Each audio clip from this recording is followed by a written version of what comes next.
Okay, what's up, everybody? Welcome to Glitch Cube. We're a gaming podcast, and each week we take a deeper look into the art of video games. I'm Christian. And I'm Chris. And this week is Question Week. Here we go. Oh boy. Yeah, it's exciting. Every episode we've been wanting to include a question of the week at the end to give you something to ponder about, something to think about. And this time around, we have gathered some questions that we have found from friends, audiences, and our own brains to actually answer them ourselves. So you can kind of get a deeper peek into our mindset and where we're sitting currently. So, you ready to just kind of jump right into this? Hell yeah, let's do it. Okay, cool. So, as we know, gaming has changed quite a bit over the years. But what do you feel has changed the most since the 80s about games? I mean, graphics aside, I would definitely say the immersion. I think, for me, I could never really get immersed in the 8-bit stuff on the NES. I know, like, old adventure games, like on the Amiga or the Commodore, like, they were very... You could get lost in them, right? Because they're basically storybooks. Right. But over the years, as games get more realistic and battle more themes, it's easier to get stuck into those. And I feel that, to me, is the biggest innovation in the past, 40 years of games. What about you? For me, innovation and immersion, I think, have been the biggest jumps that we've made, right, in gaming. I mean, if you look at it, it's only been around, 30, 40 years isn't really a long time for an art medium. And in that short amount of time, throwing graphics aside, because that's an obvious thing that's going to continue to progress, we're looking at games that find ways to push the boundaries and really get you immersed in them and really get you to start thinking about things on a different level. Whereas, I feel like the early games, they were just there for enjoyment and proof of concept. And now we're seeing games that really dive into the deepest recesses of our brains and really make you think about things and really want you to, get involved in the process themselves. We don't just have games that make you just run through them. We have games that make you think about how to get through them, and every single player might have a different interaction with those games. So we're getting something that's a little bit more personal and a little bit more immersive in its gameplay, in my opinion. No, I agree. It's crazy to think how much, even just in a few years, how that has all changed, It makes me really curious in the next 5 years what's gonna come out, Even just next year, the things are growing so quickly. True. It's crazy to see how far we're pushing it and where we're going with this stuff. All right, so expanding on genres, expanding on games, right? Games have different styles and flavors. It's like Baskin Robbins, right? There's a flavor for everybody. So, while there are many genres that we like, and I'm sure our listeners at this point kind of know which ones we tend to gravitate towards, what's a genre you hate? What's one that you absolutely just pass up every single time? MOBAs. I hate them with a passion. I played League for a little bit when it first came out, and I was like, this is interesting, but I didn't like spending 40 minutes or more of my time for one single match that if you're on a losing team, you have to basically suffer through. And it's I get that it can be fun to watch competitively, like esports and stuff, but I just can't get into them. I can do any other genre. I mean, for a long time, I disliked point-and-click games. I disliked visual novels, but over time, I started playing some really good games in those genres, and I'm like, this is actually really cool. I want to play more of them.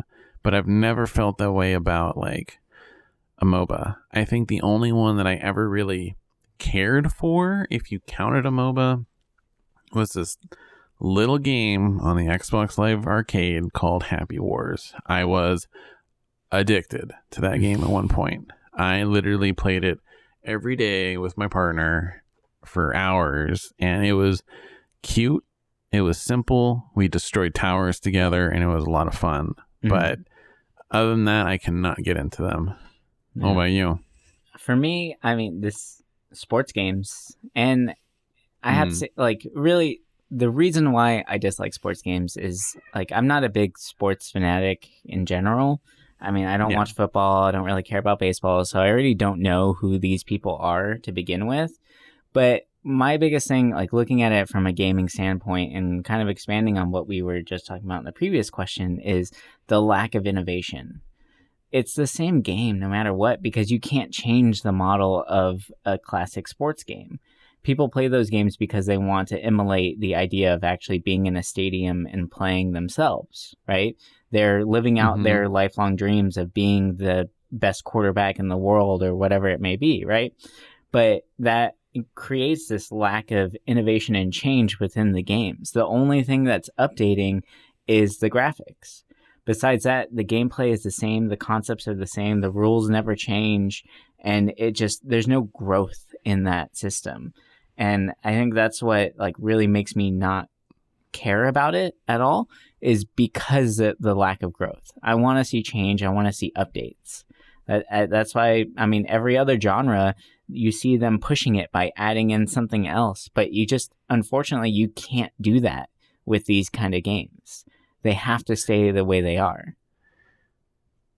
True. I'm not a big sports game fan either. I mean, growing up as a kid, I had John Madden's football and like some NHL games, and I played them here and there. But something that I think a lot of people don't realize too is that sports games have evolved over time, but because no one really, one, plays for them, or two, the people that play them aren't really like big gamers in the sense that they would be excited about the features, no one really knows about. Like, because I collect games, I come across some sports games that I get in random bundles or lots, and over the years, like, they definitely have grown. I mean, you have to think back in the old days, they didn't have player names. They didn't have like lifelike situations. And then over time, they started evolving to like where each different player has their own different like pros and cons. And I think the two biggest changes to sports games, especially in the last 10 years, the AI has gotten a lot more lifelike and better. And because you have to realize you have to make it for every different team, something different, every different player. And then the one thing that kind of made me like sports game, like, I wouldn't go out of my way and get any, but if I was left on an island with it and that's all I had, like, I would still play it, is that a lot of modern ones are creating like simulation in these games, right? Like, you're a team manager, or you know, you look at Football Manager, it's where you're basically creating, it's like a tycoon kind of game, right? And I noticed like some of these like FIFA and all that, they created like a story mode in it. Like, they're trying to make the games more approachable to people that are not sports fanatics. But I think they don't know how to do it right, because the people that are buying these games don't care about the story. They want to just play it for the sport aspect of it, right? That's not what's selling the game. You're not buying Madden because you want to level up your team. You know, you're playing because you just want to play sports, right? And I think that the innovations that they're trying to put in these games is a good effort, but it's not like they're going to pull people in that are like hardcore, like JRPG fans. They're not going to be, ooh, I want to pick up the next Madden because I can level up my like squad. Like, no. No. And I will say, like, I do like offshoot sports games. Like, I'm trying to think of one, actually, like Rocket League or something like that, where it's a different take on a sport. Those are more interesting. Yeah. Well, because it's something different, right? And you can still like they have the room for growth and trying out different types of play styles. Whereas I feel like with a more traditional sports game, you kind of lose that, where you don't really have the option to kind of really do something different, to change it up a little bit more, or just give the player a different experience. Because when it boils down to it, it's you're going into a football match, right? Like it's just you're playing football or you're playing baseball or whatever it may be, because that heart needs to stay the same. The less options for changing it up. Yeah. Okay, so that went a lot longer than I thought for sports. I'm kind of surprised. Yeah, look at you, a little sports fanatic. It's weird. Huh. So the only sports game I like is FIFA. I mean, NBA Jams and NHL Hits were my favorites. Oh yeah, but I don't know if NBA I would really. Jam was the shit. I don't know if I would really consider those like full sports games, because you can like beat the shit out of people and light people on fire and stuff like that. So it's a little different. All right, so if you had to choose one aspect about games that is most important to you, what would it be? Oh, man. I was just reading this kind of question in one of the RPG groups that I'm in. But,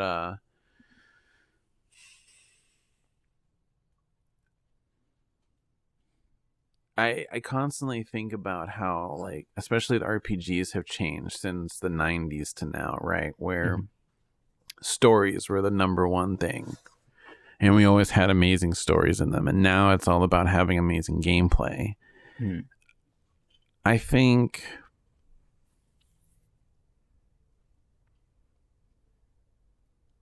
I would say the story, like story and theme, like mixed together. Because sometimes you'll get a story where the theme doesn't really match and it just feels weird. Right. But when you have a combination of those two, it's great. And as much as I'm a person that needs to have good gameplay, I'd rather have an amazing story that I can get sucked into. What about you? I mean, for me, this is something I'm going to harp on a lot. I feel is just innovation and growth. And I think this might seem a little strange, but I think interpretation is a good word for this. It's the ability to interpret game style and gameplay differently depending on the player's mindset, right? I think that is probably the most important aspect to a game, because as a game designer, you can't be there to kind of instruct the player on how to play the game you coded it for, right? It's how the player interprets the rules that you've given them and how they take that and expand on it. And I think that's probably the most important aspect of a game, is having the ability to allow the player to interpret it and play it the way that they want it to, but still get that same experience that you were hoping for, or a similar experience that you were hoping for. So it's kind of like it's a little open-ended, and it might be kind of like a cheating answer, but I think having a game be a little bit more open but still understandable and easy to grasp by the audience is the most important aspect to a game. It's allowing your game speak for itself when you can't be there to speak for it. That's the most important. That's a really good point. Yeah. Huh. I didn't think about that. Yeah. I mean, it's one that I've always kind of, like, I keep thinking about it and harping back onto it, because when designing games, like, you have an intent. You're always there looking at, it's like, okay, this is my final goal. This is how I intend for these skills to be used. This is how you can use these skills to get to that goal, right? But not every player is going to see that, realize it, or even care about that. They might want to do the game their way, right? Which they're going to do. It's not might. They will want to play the game the way that they want to play. So they're going to interpret the rules that you've given them and tweak it to however way that they want to in order to reach their goal. Like, I mean, if you look at typical tabletop games like D&D, house rules are a huge thing, because while the text for each one of those spells and abilities and things like that are very clearly written out, they can still be interpreted differently by each person who reads them, given their life experience or how they grew up or just how they are feeling that day even, right? Like we are fickle people. So our mindsets might change from day to day. We could read one rule set one day, think about it a certain way, and then look at it again the next day and have a completely different output on it. So it's just allowing that idea for the player to kind of look at these set of rules and interpret it and still have an enjoyable experience is super important to have. And it's impossible to think about every single edge case that you might get, but being open to that and understanding that when designing games is definitely something that is important for a designer to have. So I think that's probably the most important aspect, to me at least, for gaming. All right. So here's a fun one that I found, or that I was thinking about. So what is your most embarrassing gaming memory, or a most embarrassing memory tied to a game? I don't know if you have one, but I know I do. I think mine's more so tied to what embarrassing game I've played. So I can't really think about...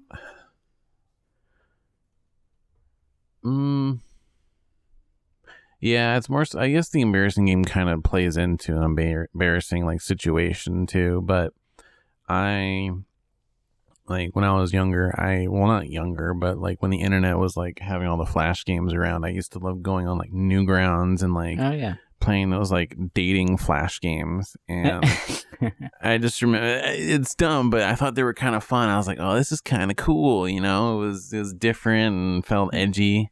Right. Because you had to be like 18 plus for them and stuff. And I'm like, oh, this is cool. And then it's... Meanwhile, we're like 12 years old putting in wrong dates for that shit. Yeah. Exactly. Like, yeah, I'm 25 years old. Yeah. And it... Yeah, just... That was definitely a very interesting point. And I mean, to this day, like, it's just... Now when I see visual novels, I think back to those days and I'm like, oh God, like... I used to be really into these kind of things. Like, they were fun. It was weird. I don't know. It was... I just like multiple choices, man. Let's just keep it at that. It's fun. That's funny. What about yours? I mean, for me, it's an embarrassing memory that has to tie into a game, right? So whenever I first started playing Final Fantasy X, I was hooked. Like horribly hooked on it, and I was a senior in high school, and I started playing that one as a senior in high school, and I had just finished wrestling, so I didn't have any practices to go to anymore. I didn't care about school anymore because I didn't need to have a specific GPA in order to continue wrestling or make sure I can go to that tournament that weekend. So I got really hooked into playing this game, and I remember I used to leave my window open before I left, like just a crack, or before I left for school. I'd walk to where the bus would pick us up, and then I just keep fucking walking, right? So I skipped school, right?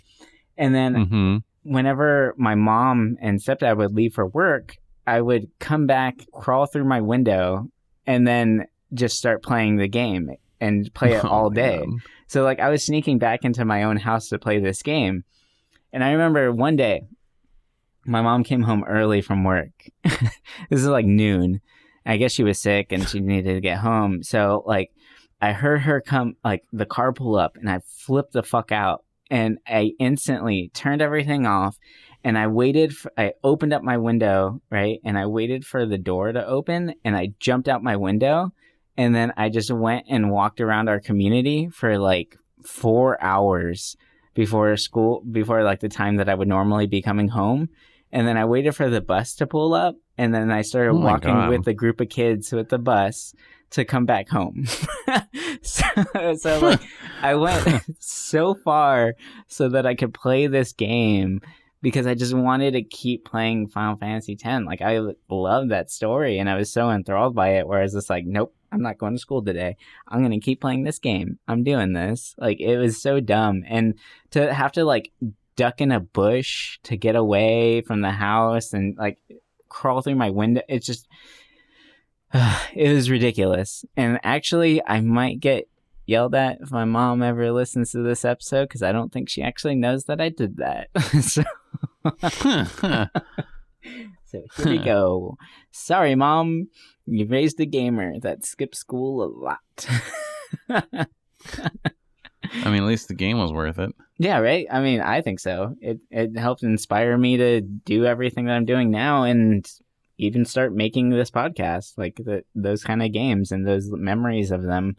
But, I mean, embarrassing? See, kids, skip school. Yeah.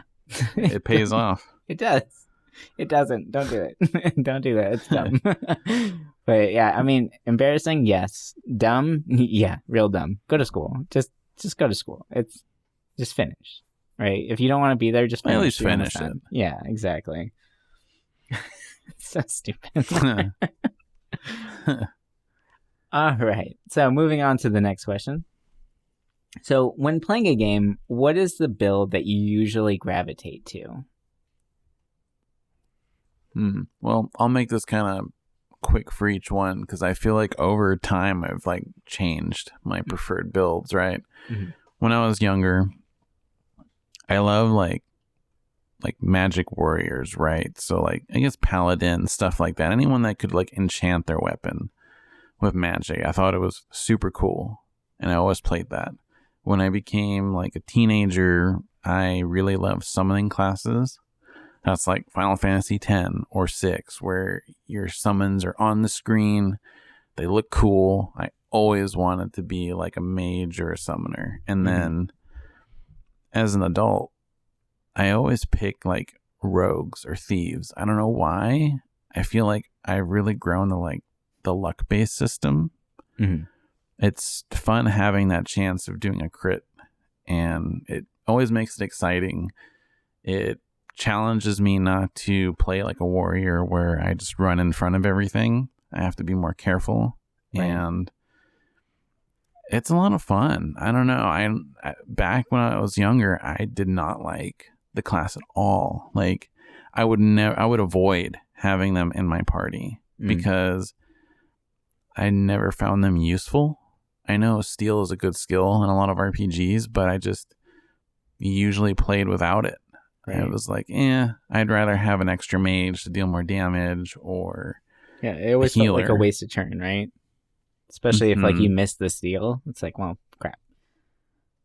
Yeah, I felt like it was a worthless spot, but now I love it. I love the chance of being able to dominate. Mm-hmm. What about you? You seem kind of like a mage kind of person. I mean, when growing up, everything was strength.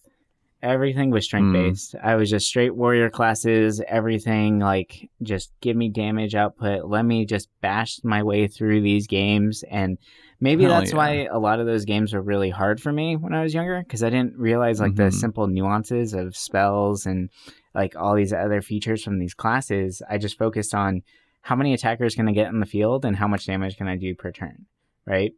And realizing now, like playing through games now, you look at it and you're like, oh, I can actually do way more damage with spells and other boosts and stuff like that.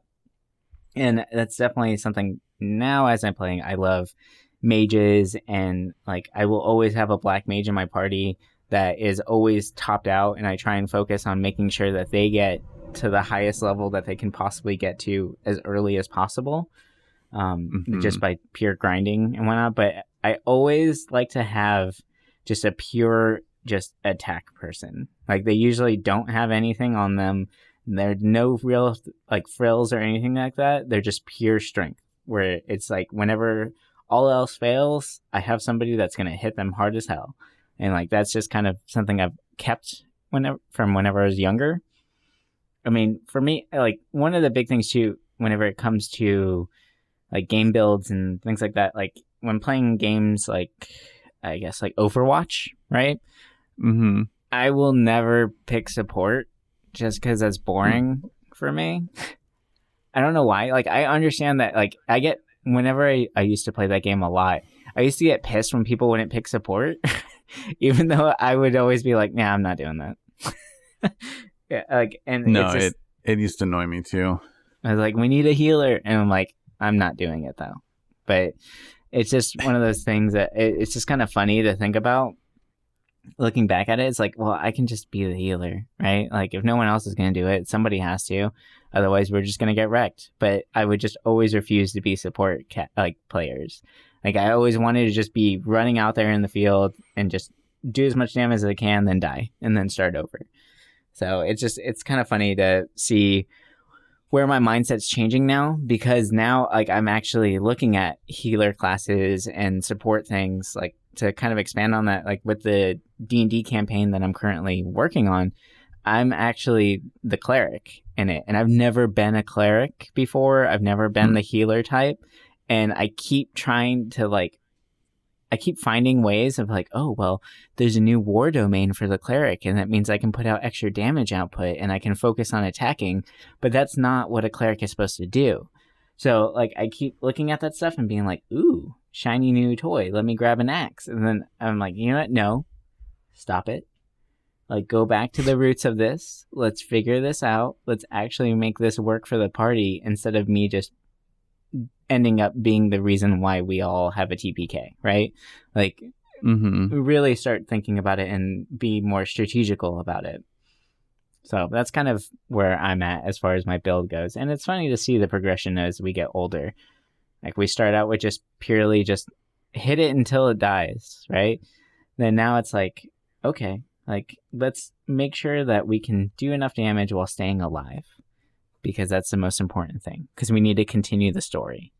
So I feel you on the support thing, because for a long time when I played Overwatch 2, I didn't like playing support. I thought they were boring. And then because no one ever played support, I ended up always playing like Lucio and then Mercy. Like I ended up being basically like a support main. Like it's just, I ended up actually kind of enjoying it, because once you realize like, oh, I can do DPS too, if I'm not healing, it made it kind of fun and challenging. And I started experimenting more with other like kind of classes. I think the one thing that I've never really taken advantage of in RPGs especially are buffs and debuffs. I feel that, and I'm noticing this when I'm playing the new Yakuza game like Dragon, because you can buff and debuff a lot.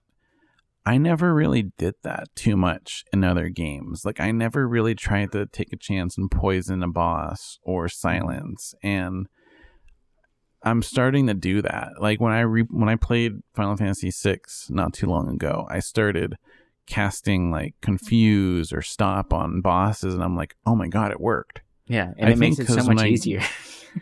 Yeah, when I was growing up, I used to cast those spells on bosses and they never worked. So then I just always had it in my head like, these are never going to work. It's a waste of a turn. I could have done some damage.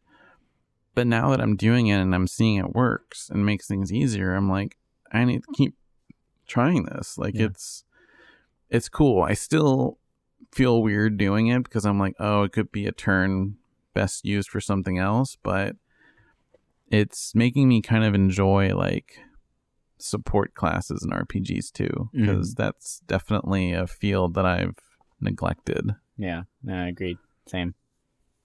All right, so what makes the console wars of now different than those of the past? Oh. Yeah. It's definitely a whole different environment.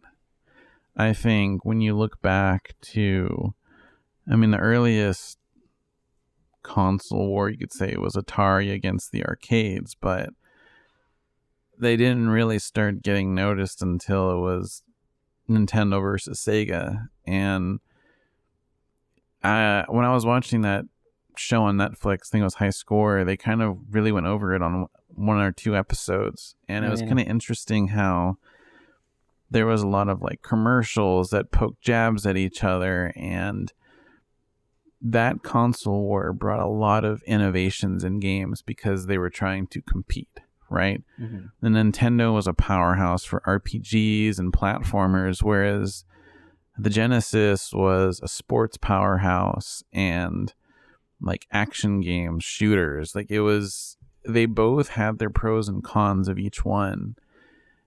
And it's kind of cool. I mean, you look at the Super Nintendo, right? It had beautiful games on it. you look at the Genesis and the way the Genesis evolved to have a CD player on it. Then you could play the 32X, which meant you could play 32-bit games on it. Like, it was fascinating, the evolution, and you could also make it backwards compatible on the Genesis and play Master System games. So they were able to create this like powerhouse that I think if times were different and the Genesis had a stronger library at the time, like Sega would have won, because they were really innovative with their ideas.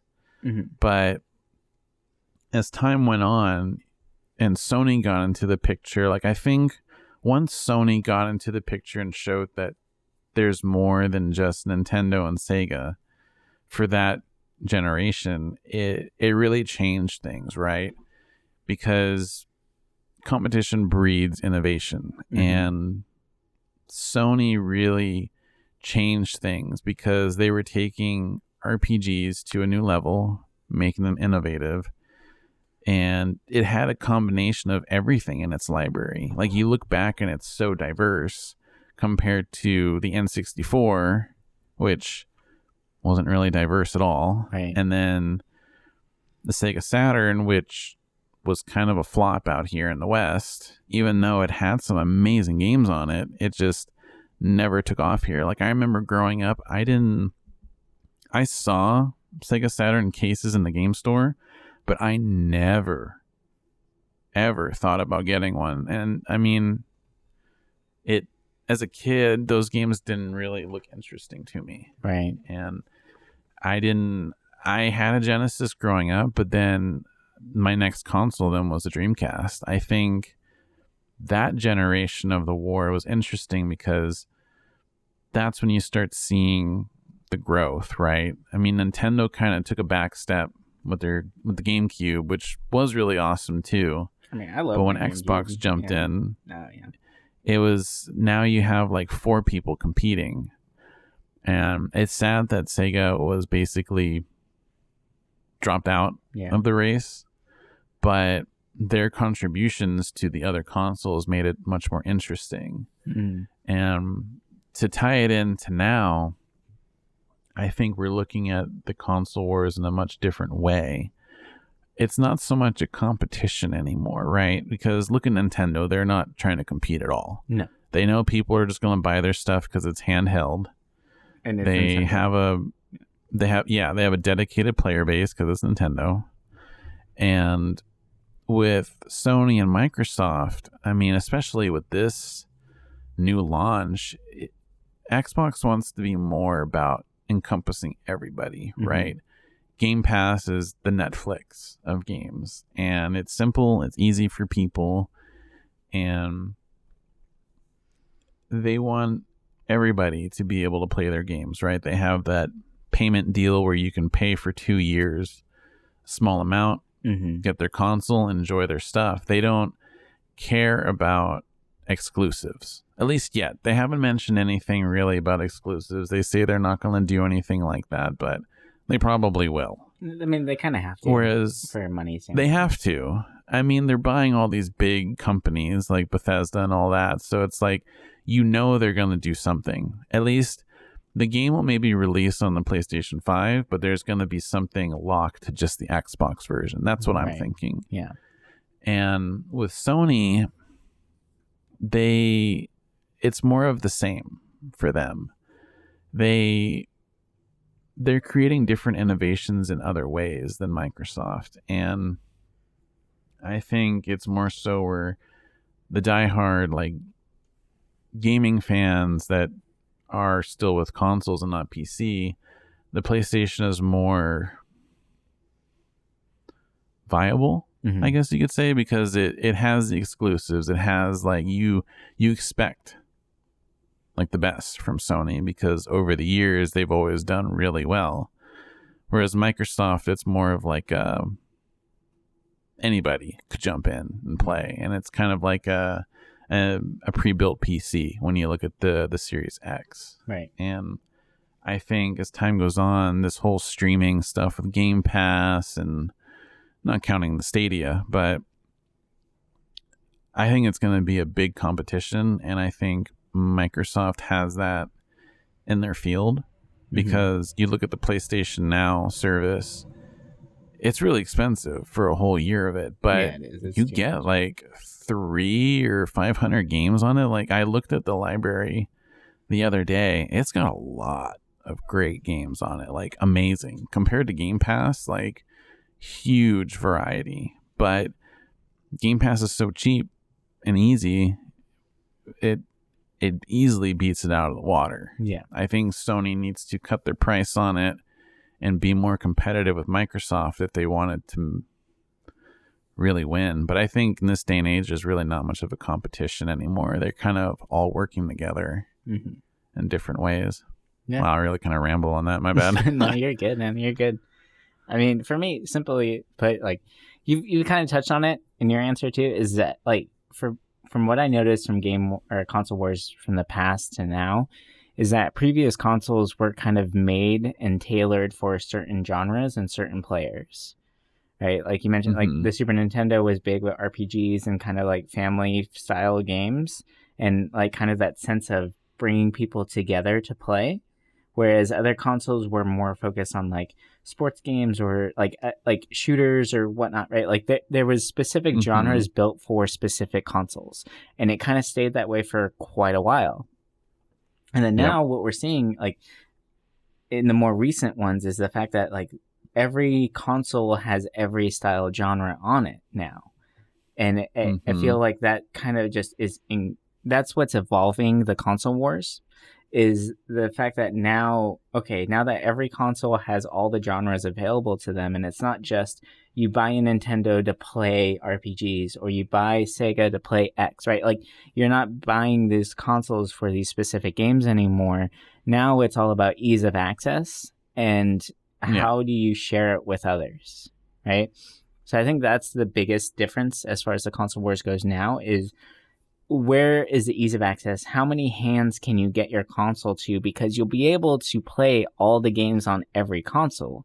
Like every game does eventually come out on all the consoles, or almost every game, right? It just like Nintendo, they kind of keep their own, but everything else usually does. Yeah, so like you're gonna be able to play these things, but it's just a matter of what platform are you most comfortable with? What controller do you like the most? Or which one can you just flat out afford? Because some of these get really pricey.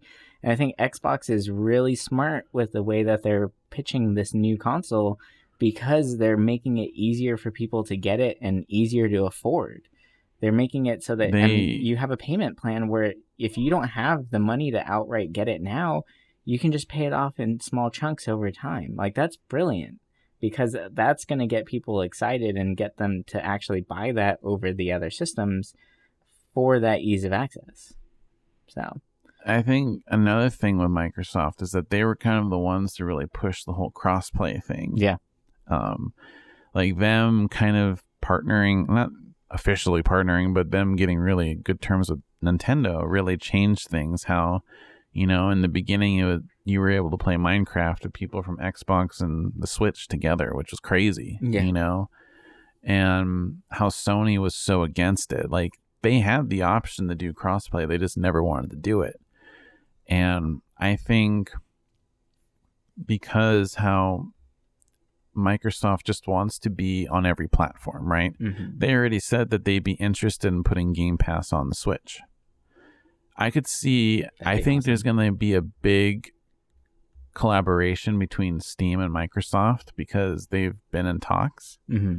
Well, with them buying Bethesda and everything, that makes sense. Yeah, and they're both in Washington, which is another big thing. Yeah. But I personally think, and this kind of goes back to how the Xbox has always been, it's always been like a Western console, right?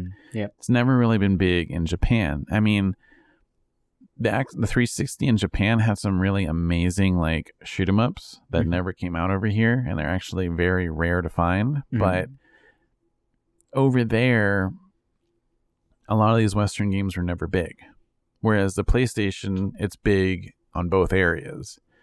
And Microsoft has been in talks with wanting to buy Japanese companies, even though I think that's kind of a no-no over there in Japan, where they don't allow other countries to buy their businesses. So it's interesting what Microsoft's going to try and do. I think they just want to be able to get their Game Pass on everything, because no matter what, they win at that point, because they're making money. And yeah, I'm really curious to see like how this generation's going to do, because I mean, I really enjoy my PS5 right now. It's kind of flawless with how things load. It's the innovations with it, with the controller, are really crazy. I thought it was exaggerated at first with like the haptic feedback and all that, but it's crazy, dude. Like, the microphone built into the controller sounds really good. Vibration feels really good. Like, the way everything runs is just nice. And I haven't I'm excited to see. So I'm excited to get my hands on one of those. Yeah, it's cool, man. I'm glad I was able to luck out with one, but I mean, the Series X looks great too, you know, for different reasons, but for now I'm just happy with what I got. Yeah. Well, I think that little bit actually feeds into our final question of the day that we have prepared for you guys. So, what do you think the next big innovation in games will be? I definitely think we're going to see the future of VR probably in the next 2 years. I still get sick. I can't do it. It depends on the game for me. It does feel weird. Like, I remember playing Resident Evil 7 in VR and I got kind of dizzy with it. But I know that Sony's probably going to release their PlayStation VR 2 in the next couple of years. I know they don't want to do it now because they just released the 5. It'd be dumb for them to do both at the same time. But I think it's going to be a highly upgraded version of their original. And I mean, we're already seeing how VR is really advancing pretty quickly. I think that'll be something like more realistic VR. Like, I don't say full body suits, but they're already doing stuff that mimics like fingertips and all of that. And that'd be interesting to see. Yeah, there's like a few other things that I could see in the next 5 years really like taking off, but I think VR is going to be the big one for Sony, and I feel with Xbox the cloud streaming is going to be the most innovative thing on their side, because it's kind of crazy that you'll be able to play like Gears of War 5 on your phone. That's going to be nuts, yeah. Like, it's the whole xCloud and cloud gaming is going to be very interesting, because I mean, for people, it's not really make sense with the pandemic, because it's not like people are going out everywhere nowadays. But once we return back to normal and people are taking the bus or the train to places, they could be playing their games on the go on their phone with like flawless, you know, frame rate and stuff. It's crazy. And I think those two things are going to be the next like big pushes. Yeah. No. What about you? I mean, for me, I feel like with the way the global climate is right now, with the pandemic and everything like that, I have a feeling that we're going to kind of go back to our roots a little bit, right? So what was like the initial impact of games? I think it was the way that they brought us together. And in this time that we either can't be with one another because of health reasons or whatever it may be, or the fact that the gaming world has expanded to where you can have friends in different countries, so you just can't really be with people at that same time.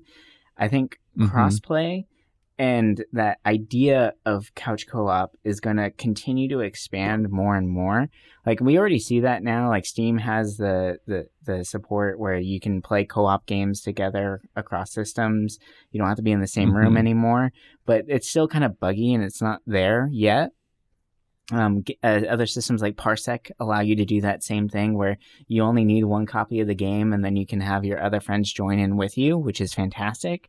But I think that idea is going to continue to expand to these big consoles, where you're going to have it where you can, that like you have a game on PlayStation and your friend only has an Xbox, but you're going to be able to invite them to your game so you can play co-op together. Like, I think that's has to be the next step, is to create that idea of togetherness whenever we're so far apart. And I think that's what's really gonna, I think that's, it could be. I can't speak for everything, but I would be curious to see if that becomes anything where like that's the next step for gaming and where we go with this. Like I'm always big on that because that's where my roots are. It's from couch co-op, sitting on the couch with my cousins and my uncles and my friends playing these games and passing the controller to one another. Like that idea is no longer there, or that feeling, I haven't had that in a long time when playing a game.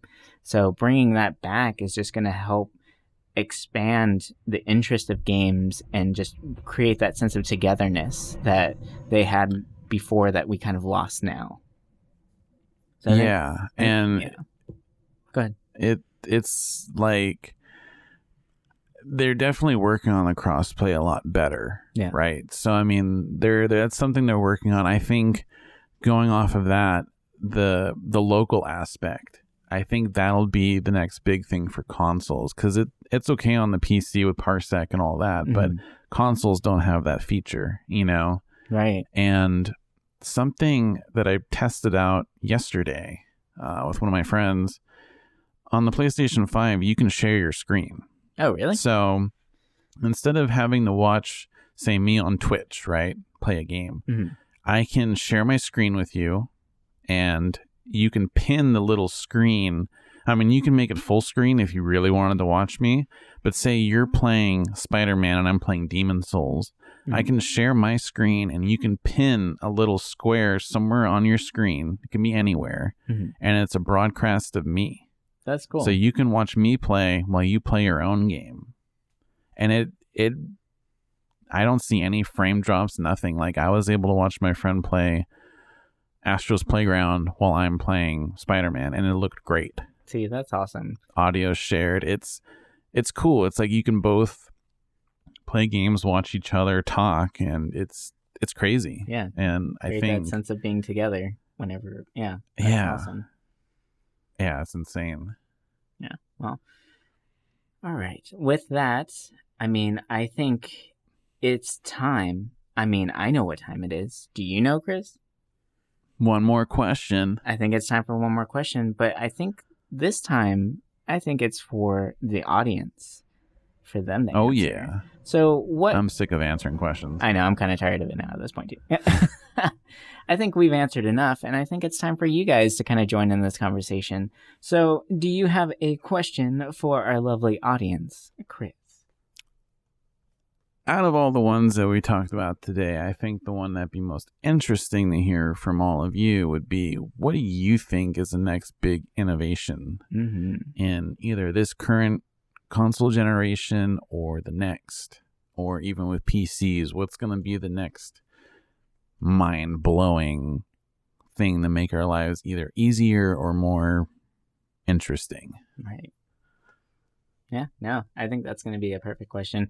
And if you want to join in this conversation, join our Discord. We will actually have all these questions posted on there as well. So if other ones spoke out to you, go ahead and answer them. But the big one that we are curious about is, what's your guys' big innovation? Like, what do you think is coming up? So with that, I just want to say thank you again for listening this week. We really appreciate you guys. Help spread the word. Tell a friend, tell a couple, and then just keep this going. Thank you again. My name's Christian. I'm Chris. And that's going to do it for us this week. Bye. Bye.